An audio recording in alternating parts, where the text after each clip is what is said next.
अनि घोषणापत्रमा के लेख्नुहुन्छ ती गठबन्धनका नेताहरू? एउटा राजनीतिक दलले भन्छ लोकतान्त्रिक समाज जिन्दाबाद, अर्कोले भन्छ माओवाद जिन्दाबाद। त्यो नारा के हुन्छ? कि नेपाङ्ग्रेस जिन्दाबाद भन्ने नारा लाग्छ? के नारा लाग्छ? यसले सिद्धान्तहीन, आदर्शहीन र गन्तव्यहीन राजनीतितर्फ देशलाई धकेल्छ। त्यसकारण यो आउने आगामी निर्वाचनमा यस्तो खालको सिद्धान्तहीन, गन्तव्यहीन, आदर्शहीन, मूल्यहीन, मान्यताहीन राजनीतिको बाटो होइन। आफ्नो सिद्धान्त र नीतिमा राजनीतिक दल अगाडि बढ्नुपर्छ। उनीहरूले त्यो घोषणापत्रको आधारमा जनतासँग मत माग्नुपर्छ।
यो तर्क सरकारको विदेशी भक्ति गरेर शक्ति आर्जन गरेर आफ्नो स्वार्थ पूर्ति गर्ने दृष्टिकोण बाहेक यो केही पनि होइन।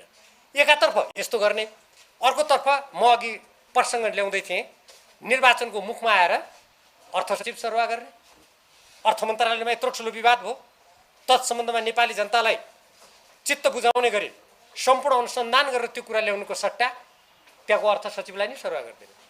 अब अहिले आएर सल्लाहकारको ताती नियुक्त गर्ने। मलाई त्यो कस्तो लाग्छ भने जसरी यस बीचमा माथिल्लो कर्णालीको त्यो सम्झौतालाई मिचेर 2 वर्ष म्याद बढाइयो, जिएमआर कम्पनीसँग क्षतिपूर्ति लिनुपर्नेमा त्यो कम्पनीको अगाडि घुँडा टेकेर त्यसको 2 वर्ष आफै माथिल्लो कर्णाली जलविद्युत विकास आयोजनाको प्रावधान कुल्चेर सरकारले काम गर्यो।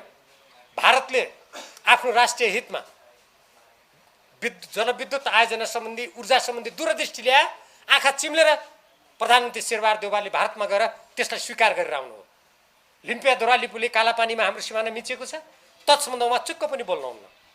यो गठबन्धनका नेता पुष्पकमल दाहालजी दिल्ली जानुहुन्छ, प्रधानमन्त्री पत्नीसँग वार्ता गर्यो भनेर आउँछ र त्यहाँको भारतीय जनता पार्टीको विदेश विभागको प्रमुखसँग प्रधानमन्त्री पत्नी मानौँ कि उहाँ त्यहाँको थाई राजदूत जस्तो उहाँले त्यहाँ वार्ता गर्यो भन्ने कुरा आउँछ। तर हाम्रो राष्ट्रिय हितसँग सम्बन्धित कुराहरूमा सरकार केही पनि बोल्दैन। अहिले हामीले देखिरहेछौँ हिन्द प्रशान्त क्षेत्रमा शक्ति राष्ट्रहरूको निकै प्रतिस्पर्धा भइरहेछ। ताइवानमा अमेरिकी संसदका सभामुखको भ्रमणपछि त्यहाँ तनाव उत्पन्न भएको छ। नेपालले आजसम्म आफ्नो असंलग्न परराष्ट्र नीति अनुरूप र संयुक्त राष्ट्रसङ्घमा त्यहाँको महासभामा पारित प्रतिवेदन अनुसार एकचिन नीति अपनाउँदै आएको छ। त्यहाँ त्यत्रो घटना घटेको छ, सरकार केही पनि बोल्दैन। किनभने नेपालको स्वतन्त्र असंलग्न परराष्ट्र नीति अनुरूप अगाडि बढ्ने, शक्ति राष्ट्रहरूको कुनै पनि द्वन्द्वमा नेपाललाई जान नदिने त्यो दृढता यो सरकारमा छैन। तर यो सरकार के गर्छ यति बेला? अब चुनावको घोषणा गर्ने दिन सल्लाहकारको लर्को लगाउँछ र नियुक्त गर्छ। यसले के देखाउँछ भने सरकार जनता देशप्रति संवेदनशील छैन र यसले जसरी पनि यसका यो गठबन्धनका नेताहरू स्वयं प्रधानमन्त्री आउने निर्वाचनमा जसरी पनि निर्वाचन जित्ने, फेरि पदमा जाने, फेरि जसरी व्यापक रूपमा हाम्रो देशका साधन स्रोतहरूको राष्ट्रहित विपरीत दोहन गरिएको छ, विदेशीको अगाडि घुँडा टेकेर कतिपय अवस्थामा लम्पसार परेर हाम्रो स्वाभिमानलाई झुकाइएको छ, त्यही बाटोमा हिँड्ने अहिलेका यी गतिविधिले त्यो नै देखाउँछ। यही प्रसङ्गमा एउटा साह्रै महत्त्वपूर्ण कुरा हामी नेपाली जनतालाई म तपाईँ पत्रकार साथीहरू मार्फत जानकारी गराउन चाहन्छु। यो संविधान निर्माण गर्दा संविधानको धारा 10 देखि 15 सम्म नागरिकताको सम्बन्धी व्यवस्था गरियो।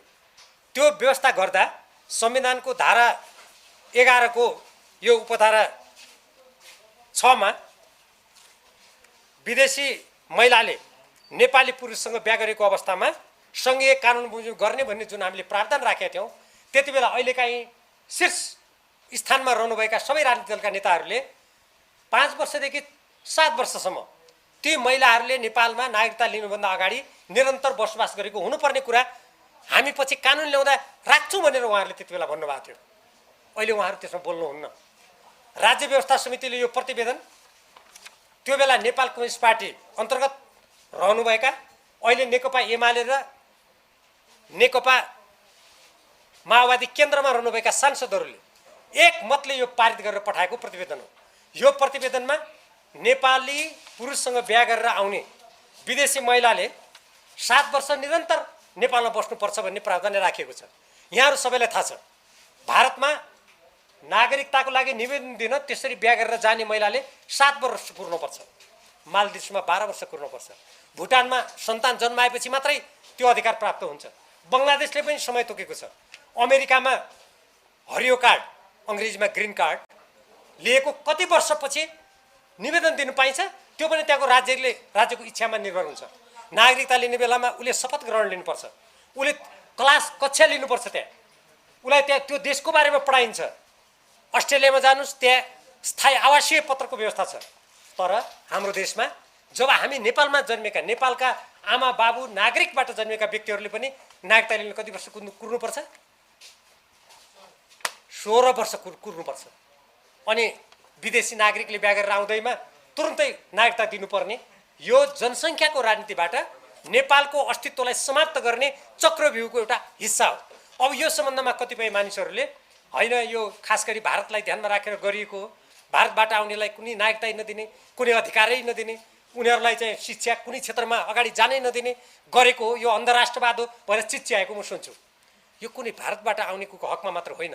अहिले हाम्रो नेपालीहरू यत्रो लाखौँको सङ्ख्यामा विभिन्न देशमा रोजगारीको लागि जानुभएको छ। ती देशबाट कुनै पनि महिला बिहा गरेर आउँदैनन् र हाम्रो देशमा। यो कुनै भारतको कुरा मात्र होइन नि, कुनै पनि विदेशी महिलाको हकमा हो। यसमा म पत्रकार साथीहरू मार्फत एउटा साह्रै महत्त्वपूर्ण कुरा जुन कुप्रचार गरिएको छ तत्सम्बन्धमा एउटा तथ्य कुरा नेपाली जनताको सामु राख्न चाहन्छु। र विशेष गरी जहाँ हाम्रो सीमावर्ती क्षेत्रमा सीमा पारीबाट विदेशी महिलाहरूसँग बिहा गर्ने प्रचलन छ त्यहाँका जनसमुदायमा जुन भ्रम सिर्जना गरिएको छ यो कालो र गोरो रङ्गको कुरा हो भनेर नेपाली जनतालाई विभाजित गर्ने, नेपाललाई विभाजन गर्ने षड्यन्त्रपूर्ण भाषण गरिएको छ। त्यो कुरा कति झुट रहेछ भन्ने कुरा यो राज्य व्यवस्था समितिको प्रतिवेदनको म केही अंश पढेर सुनाउन चाहन्छु। यो मूल ऐनको दफा 5 मा संशोधन गरेर यो अगाडि ल्याएको हो। यसमा के भनेको छ भने आवासीय यो नागरिकता प्रमाणपत्रको सट्टामा थाई आवासीय अनुमति पत्र प्रयोग गरिनेछ र त्यो थाई आवासीय अनुमति पत्र विदेशी महिला जो नेपालको पुरुषसँग बिहा गरेर आउँछन् उनीहरूलाई दिइनेछ। त्यसरी प्राप्त गर्नेले यी अधिकार पाउँछन्: चलअचल सम्पत्ति आर्जन गर्न, भोग गर्न, बेचबिखन गर्न, व्यावसायिक लाभ प्राप्त गर्न र सम्पत्तिको अन्य कारोबार गर्न, पेशा गर्न, उद्योग व्यापार तथा व्यवसायको स्थापना र सञ्चालन गर्न, जन्म मृत्यु विवाह सम्बन्ध विच्छेद बसाइसराई जस्ता व्यक्तिगत घटना दर्ता गर्न, सेवाग्राहीको हैसियतले कानुन बमोजिमका निकायबाट प्राप्त गर्ने सुविधा छुट जस्ता सेवा उपयोग गर्न, कुनै पनि शैक्षिक संस्थामा अध्ययन गर्न, प्रमाण प्राप्त गर्न र अन्य आर्थिक सामाजिक तथा सांस्कृतिक अधिकार प्राप्त गर्न, राष्ट्रिय परिचय पत्र प्राप्त गर्न। म यहीबाट सोध्न चाहन्छु, पत्रकार साथीहरूले पनि यसलाई ठुल्ठुलो अक्षरमा बाहिर ल्याइदिनु होला भन्ने मेरो विशेष आग्रह छ। अनि यो अधिकार दिएको हो कि होइन? अरू देशमा यति अधिकार पनि हुँदैन। त्यो थाई आवासीय पत्रमा काम गर्ने अधिकार मात्रै हुन्छ कतिपय देशमा। अनि हामीले कसरी नेपालको कानुनमा नागरिक विहीन बनाएर राख्नु खोज्यौँ? कतिपय मान्छेले भन्छन् भारतमा त त्यो रासन कार्ड दिइन्छ नि, त्यो रासन कार्ड भने नागरिकता सर हो। यो जनतालाई सरासर भ्रमित गर्ने कुचेष्टा मात्रै हो। म अछाम जिल्लाबाट जनप्रतिनिधित्व गर्छु। त्यो क्षेत्रका धेरै जस्तो मानिसहरू मुम्बई भारत जाने प्रचलन छ। त्यहाँ 30औं वर्ष 40औं वर्ष बसेर रासन कार्ड अर्थात् खाद्यान्न किन्नुको लागि, त्यो सस्तो खाद्यान्नको लागि एउटा परिचय पत्र हो त्यो पाएका मानिसहरूले कहिल्यै नागरिकता पाएका छैनन्। भारत सरकारले आसाममा भएका 40 लाख व्यक्तिहरूलाई नागरिकता दिनुपर्छ भनेर त्यहाँ आन्दोलन हुँदा हामी दिन्नु भन्ने सोचे। किनभने नागरिकता भने त देशको स्वाधीनतासँग गाँसेको छ नि, देशको भविष्य एउटा अस्तित्वसँग गाँसेको विषय हो। यो कुनै यत्तिकै विदेशी आए बाँडिदिउँ भन्ने हो र? कोही मान्छे भन्छन् होइन हाम्रो देश त गरिब छ, किन आउँछन् को? यहाँ नागरिकता खुला गरिदियो भइगयो नि, विकसित देशका मान्छे यहाँ किन आउँछन्? यदि त्यो तर्क हो भने त अनि टाउको किन दुखाएको त? हामी हाम्रो देशको नागरिकता कडा गर्छौँ, हाम्रो त आर्थिक स्थिति कमजोर छ, कोही नआउने रहेछन् नि त। अनि हामी कडा बनाउँछौँ भन्दा किन विरोध गरे त? त्यसो भए यो के हो भने नेपालीहरूलाई नेपालमा अल्पमतमा पार्ने, हाम्रो देशको स्वाधीनतामा आँच पुर्याउने षड्यन्त्रको कुप्रचार मात्रै हो। यस्तो कुरामा यो गठबन्धन सरकार संवेदनहीन भयो। उसले यो राज्य व्यवस्था समितिको 22 महिना 2 वर्ष लगाएर अध्ययन गरेर पठाएको प्रतिवेदनलाई उसले अगाडि बढाएन। उसले त्यहाँ हतारमा प्रतिनिधि सभाबाट राति 8:30 बजे यो नागरिकता सम्बन्धी विधेयक पारित गर्यो। यो मैले अहिले किन राखेको हो भने यो निर्वाचनसँग पनि गाँसिन्छ। किनभने नागरिकहरूले मतदान गर्ने हो। जब विदेशी नागरिकको बाहुल्यता हुन्छ त्यति बेला कतिपय देशले आफ्नो स्वतन्त्रता गुमाएका कुरा हामीले त देखेकै छौँ नि। एकातर्फ नेपाललाई सैनिक अखाडा बनाउनुको लागि षड्यन्त्र गर्ने, अर्कोतर्फ नागरिकतालाई खुकुलो बनाएर विदेशीहरूलाई भित्र्याउने यदि कुनै काम गर्छ भने त्यो सरकार जनता देशप्रति उत्तरदायी हो, त्यसले यो देशको कल्याण गर्छ भनेर कसैले पनि भन्न सक्दैन। त्यसकारण अब आउने निर्वाचनमा नेपाली जनताले यी सम्पूर्ण कुरालाई ध्यानमा राखेर हामीले जुन यत्रो ठुलो त्याग बलिदानबाट यो लोकतन्त्र ल्यायौँ, गणतन्त्र ल्यायौँ। यो लोकतन्त्र गणतन्त्र भनेको हामीले हाम्रो देशको स्वाधीनता गुमाउनुको लागि ल्याएको होइन। हामीले पराधीन हुनुको लागि, कसैको सैनिक अखाडा बन्नुको लागि, कुनै शक्ति राष्ट्रको पिछलग्गु भएर नेपाली जनताको स्वाभिमान गुमाउनुको लागि यो परिवर्तन ल्याएको हो र? होइन नि। हामीले त असमान सन्धि समझौतालाई समाप्त गर्ने, हाम्रो स्वाभिमानलाई बलियो बनाउने, हाम्रो राष्ट्रलाई आर्थिक रूपमा समृद्ध बनाउने, आज लाखौँ नेपालीहरू मुगलान पसेर विदेशीको धरतीमा पसिना चुहाइरहेका छन्, त्यो नगर्नुको लागि हामीले ल्याएका हौँ। त्यसैले नेपाली जनताले अवश्य पनि आउने आम निर्वाचनमा यी सबै कुरालाई ध्यानमा राखेर आफ्नो मतको सदुपयोग गर्नुहुनेछ भन्ने मलाई पुरा विश्वास छ र पत्रकार साथीहरूले यत्रो ठुलो सङ्ख्यामा यी कुराहरूलाई महत्त्वका साथ अगाडि बढाइदिनुहुनेछ भन्ने मैले विश्वास गरेको छु। धन्यवाद।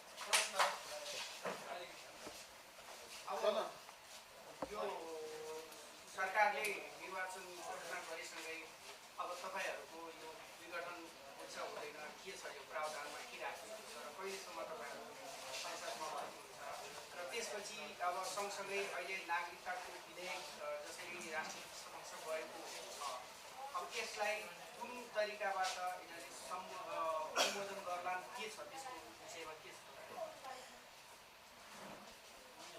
संसदको खास गरी प्रतिनिधि सभाका सदस्यहरू र प्रदेश सभाका सदस्यहरूको समयावधि यो संविधानले 5 वर्ष भनेर निर्धारण गरेको छ। अब यसलाई कसरी व्याख्या गर्ने भन्ने सम्बन्धमा निर्वाचन आयोगको तर्फबाट मनोनयन गर्ने दिनसम्म ती व्यक्तिहरूको सदस्यता कायम रहन्छ, मनोनयन गरेपछि समाप्त हुन्छ भनेर उसले व्याख्या गरिसकेका छ। अब जहाँसम्म नागरिकताको कुरा राष्ट्रपति कहाँ प्रमाणीकरणको लागि गएको छ के होला भन्ने कुरा अब त्यो त राष्ट्रपतिको कुरा हो, मैले भन्न मिल्दैन। हाम्रो देशको राष्ट्रपति भनेको संवैधानिक राष्ट्रपति हो। राष्ट्रपतिलाई विधेयकको सम्बन्धमा के अधिकार दिइएको छ भने कानुनबाट संविधानबाट उहाँले कुनै विषयमा यस्तो विधेयक आयो भने त्यसमा संसदलाई पुनर्विचार गर्नुको लागि भन्न सक्ने अधिकार छ र त्यो फिर्ता पठाएर फेरि पुनर्विचार गर्नुको लागि एकचोटि पठाउन सक्ने अधिकार दिएको छ। यदि राष्ट्रपतिले त्यो गर्नुभयो भने संसदले त्यसमा पुनर्विचार गर्छ वा पहिले जे छ त्यही गर्छ, उसको कुरा भयो। फेरि संसदबाट फेरि त्यसलाई पठाइयो भने त्यति बेला राष्ट्रपतिले त्यसलाई मान्नुपर्छ। हाम्रो कानुनी व्यवस्था त्यो छ। अब राष्ट्रपतिले के गर्नुहुन्छ भन्ने कुरा उहाँको कुरा हो। जस्तो यो संसदमा जति बेला नागरिकता विधेयकको विषयमा छलफल चलिरहेको थियो, नेकपा एमाले केही रूपमा त्यसलाई प्रतिवाद पनि गर्यो, तर तपाईँले भन्नुभयो रातारात पास गरियो त्यो नागरिकता विधेयक भन्नुभयो। त्यो रातारात पास गर्दै गर्दा नेकपा एमाले पनि त त्यो सदनमै थियो, अनि कसरी रातारात पारित गर्यो? तपाईँहरूले त प्रतिपक्षको परिभाषालाई नै चेन्ज गरिदिनु भयो नि। अहिले हामीले गरेनौँ, यहाँहरूलाई थाहा छ, म जानकारी गराउँ। यो नागरिकता विधेयक सम्बन्धमा जुन यो राजनीतिक